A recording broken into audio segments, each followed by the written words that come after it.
சேலம் மாவட்டம் தாளையூரில் விரைவு ரயில் சென்ற தண்டவாளத்தில் இரும்பு ராடு வைத்தது யார் என்பது குறித்து ரயில்வே போலீசார், ரயில்வே பாதுகாப்பு படை மற்றும் உளவு பிரிவினர் விசாரித்து வருகின்றனர். ஈரோட்டிலிருந்து செவ்வாயன்று சேலம் சென்று கொண்டிருந்த ரயில் என்ஜின் முன்பகுதியில் இரும்பு ராடு சிக்கியதால் ரயில் உடனடியாக நிறுத்தப்பட்டு சுமார் 1 மணி நேரத்திற்கு பிறகு அகற்றப்பட்டது. இந்த ரயிலில் சென்னை உயர்நீதிமன்ற நீதிபதிகள் சிலர் பயணித்ததால் விசாரணை தீவிரப்படுத்தப்பட்டுள்ளது.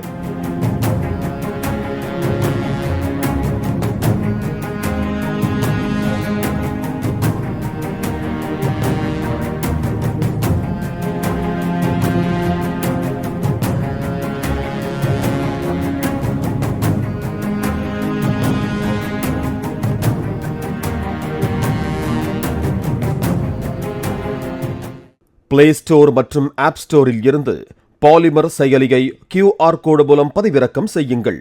செய்திகளை உடனுக்குடன் பெறுங்கள்.